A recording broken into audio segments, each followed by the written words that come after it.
I hope that you had a good lunch and you will not sleep during the demo, because you know the very critical time for a lecture or a demo is just after lunch. And although you are sitting in very relaxing chairs, so watch out not to fall asleep and not to snore. I just need 2 minutes to set everything, and then I will be with you. So what we will do today is basically a class 4 layering, and we will be covering the different topics that I have shown this morning in my presentation, how to place bonding, all the specific tips. We don't have a syringe for air, you know, or for syringe in airstream, no? Okay, no problem. This is, and the paddle is?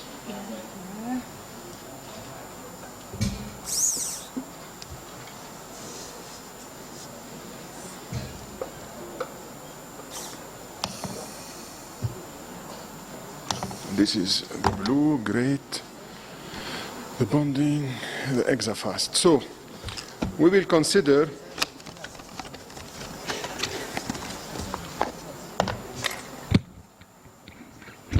so what we will do in the beginning, I will show you a classical technique for layering, and for this صدا خوبه؟ صداشون رو میشنوین؟ نه نمیشنوین؟ یه خود نزدیکتر. We will be doing, thank you. Dr. please talk louder. Yeah. So what we will do, maybe It's better. yes.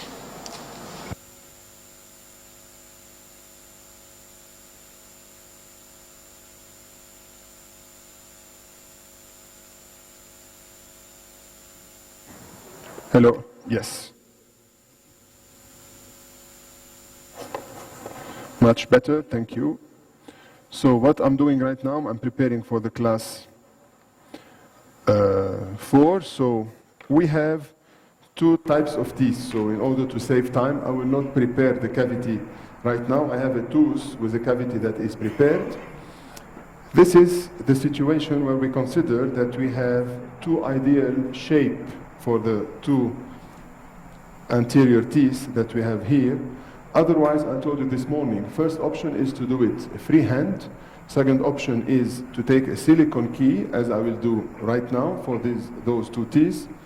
And the third situation, in case you have a tooth that is broken, or you want to restore more than 1 tooth, I mean several teeth, and you want to do direct veneers, and you need to fix the alignment of the teeth, in this case, I advise you strongly to take an impression, to send it to the lab, and the lab will do for you a wax up. So he will cut the teeth when needed and put wax, and you will have a nice alignment for the teeth. And on this wax up, you will take the silicone that I will show you right now. So you take a putty impression material. In this case, I will use the exafast. You don't need to take big quantity, because we just need to have some landmarks and to sit it properly. You take the same quantity and try not to yes, you have wipes after, because it's very oily. Wipes. Okay. Kleenex, thank you. So you mix them without gloves. It's very important, because we all know that the powder or the on the gloves will inhibit the setting of the material. You mix it till you obtain a uniform shade. No, that's okay. Thank you. Okay, and then you make a ball, as you see. You put it on the palatal side, and you push it till it touches the incisal edge. No need to cover. You can do it and cover all the rest, but we don't really need this. We just need to stabilize the silicone mold, as you see here, in order to give me some references for the incisal edge that I am doing. And you can cut later on. We will leave it for 3 minutes to set. As you see, you put it in this situation and you have the exact shade and shape of the teeth. We will leave it aside. I will just thank you. Thank you. Just. What is very important, whatever you are doing in your clinic, is to prepare everything ahead, to plan and to have a good assistant, or if you are working without assistant, I work usually with 2 assistants, so one is taking care of the suction in the mouth of the patient, and the other one is taking care of preparing everything. What I usually do, the assistants ask me, what do we have now? This is an appointment for what? Because I am a specialist, as you know, in endo and aesthetic dentistry. So I say, for instance, this is a root canal treatment. They know that they need to prepare the setting for root canal. You don't need to start and then say, okay, bring me this, bring me this. You are losing a lot of time. So I will show you an example in those few minutes how to prepare and be ahead. I know that I will need 2 or 3 brushes. I take the micro brush, prepare it here. I take the bonding. Do you have, yes, I have the black palette. I prepare my instrument for the composite. As you can see, I use different instruments, as I mentioned this morning in my lecture, and those instruments are dedicated for composite. I don't use those instruments for anything else except for composite. As you can see, ideally you need to have different shapes, and you see when you have very thin spatula, this helps a lot. Sometimes you need a thicker spatula and a very thin and flexible spatula. On the other side, you can have also a ball instrument, as you can see. And what is also very important is to have the flat brush, number 1, that I showed you this morning. And this is very nice because it allows to shape the composite, as you will see now in the presentation. So I prepare this, and then I have my composite primer, as you can see. And this liquid is fantastic. It's unfilled resin that I use to shape my composite. I don't use it between every layer. I repeat, I just use it to bring some flexibility and workability, to enhance the workability of the composite. So the aim is just to make the composite softer and not to add a layer of unfilled resin, because this sometimes can create some confusion. I make sure that my shades are here. I will use 3 shades to show you a classical layering technique, where I will use the opaque A2, I will use the A2 from genial posterior, as well as the senior enamel, as you will see here. So you prepare the shades. Here it's easy, you know, the A02 is opaque A2, the A2 and the SE. What I need also is gloves, of course. This, the fast I don't need it, so always try to clear your working field and to only leave what you need. It's very important. And meanwhile, we see that the silicone mold have set, as you can see, and it have it have the exact shape and anatomy. So in case you make it bigger, because I do it always, so I have, I'm used to do this. In case you have some part of the tooth that is covered, you take a blade, number 12, that we will use for the polishing later on. I mount it on the holder.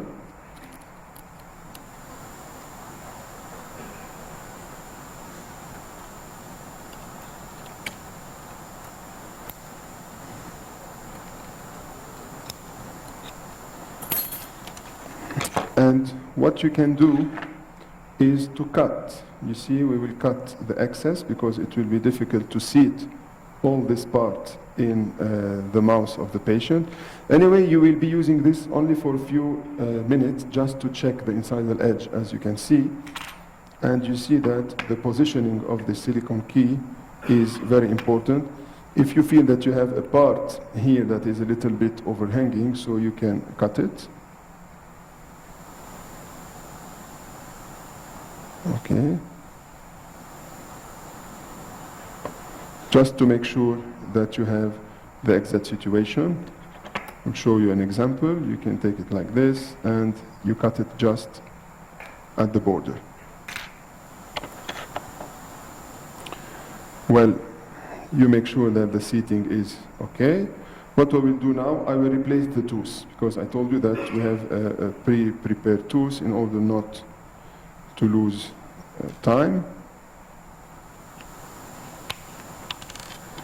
Since we are running a bit late. So you see that we suppose that we have a class 4 cavity, as I told you this morning, and we are sure that this silicone mold will be enough to fix it and have the exact shape that I will use to build up my tooth. So what I will do right now, I will wear gloves.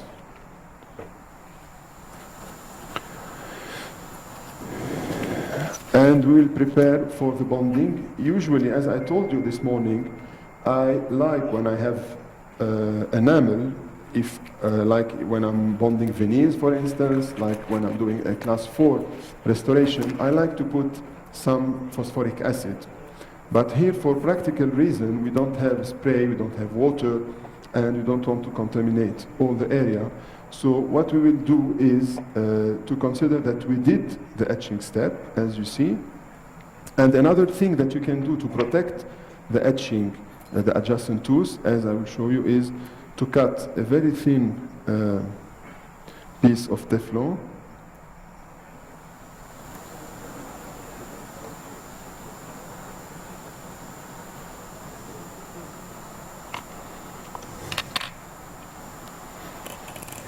And you use it to protect the adjacent tooth, as you can see. Do we have floss, dental floss? Thank you.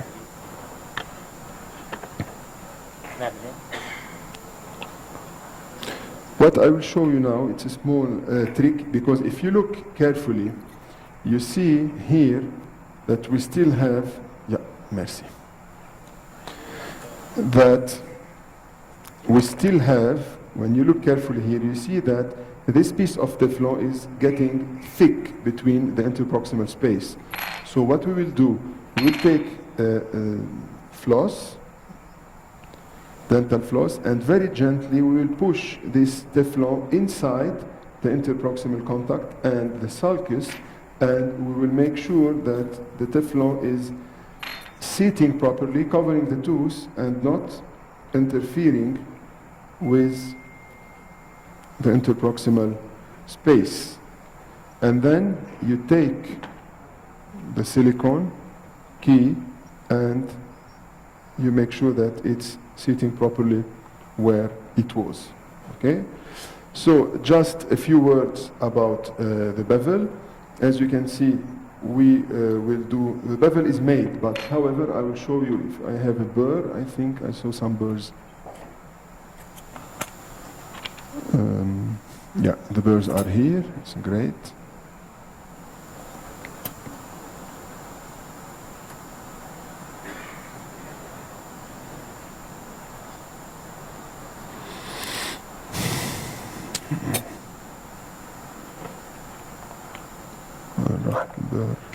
Under the model.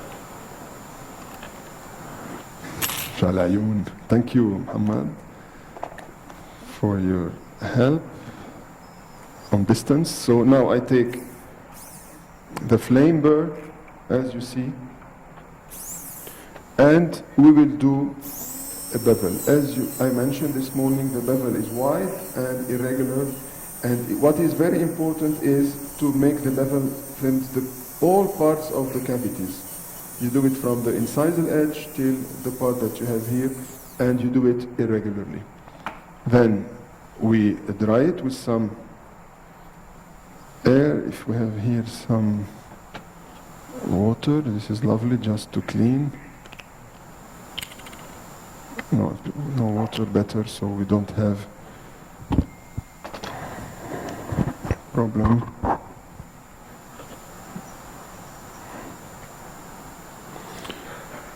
So we did the bevel, we do the etching and the bonding. The bonding is done as I will show you now. We suppose that we did some etching on the enamel, I will always shake the bottle of bonding. This is very important. Whatever is the kind of bonding that you are using. Nowadays, most of the bonding are filled with very small fillers inside, and this will give some flexibility to the hybrid layer. So consequently, to make a uniform mix of the liquid and the fillers, it's very important to shake the bottle. Usually one of my assistants, when she knows that now we are moving to the adhesive application, takes the bottle and for 15 seconds she shakes the bottle. Always, I remind you, the product is stocked in the fridge. I will use in this case the G Premium Bond. What is also unique in this packaging is you will feel that it's a big bottle. Why? Because the bottle is protected for better delivery system and to control when you are pushing, as you see here on the pad, to deliver 1 or 2 drops, to control the quantity of the drop, and this will allow not to have excess drops coming out of the bottle. Another trick, you will see a lot of tricks while I'm working, is to clean the tip of the bottle before covering it, and this is very important, not to leave the bottle open, to put it like this, and to clean it, otherwise you will have a very big layer of composite, of adhesive sticking on the entrance. You take a drop, as you see, and you will place the adhesive on all the surface of the tooth. What I mentioned also this morning is to rub during 20 seconds on all the surface of the tooth, carefully during 20 seconds to make sure that you are bonding all the areas that has been etched, and this will allow you better the retention of the restoration and a better aesthetic result. Then we are supposed to take, the etching is here, but we didn't do it for practical reason, and then you spray. What is very important is that the spray must not be done very fast. You need to spend really 5 seconds, and if somebody have a phone, you can just see that 5 seconds is long. You need to evaporate the solvent. This is the aim of blowing some air on the composite, on the bonding, sorry, is to blow away the solvent and keep only the adhesive on the cavity. You follow carefully the notice that is inside the box of the kit of adhesive. You dry, as I showed you, for a few seconds, and then you take the light curing device and you polymerize. In this case, I'm using the duo light that you see. We have the on and off position, and we can have different lighting situation. In this case, I will use it in a continuous mode to polymerize it, and every 5 seconds you will hear a beep, and this will allow you to control the time.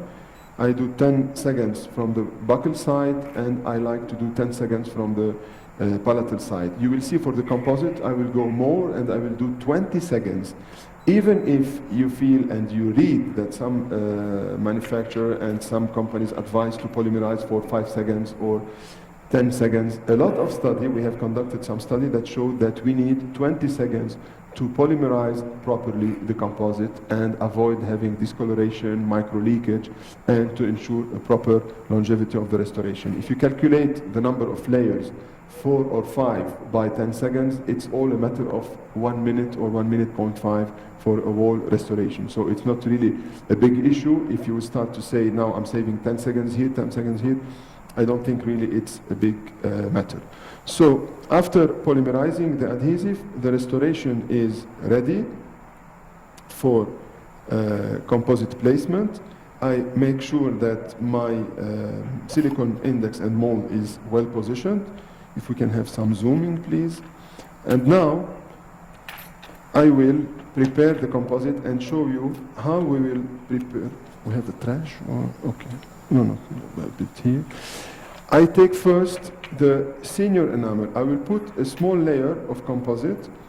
I will take the senior enamel from the syringe. Usually you need to have a different spatula that goes in the syringe than the one that goes in the mouth of the patient, in order to avoid, you know what? To avoid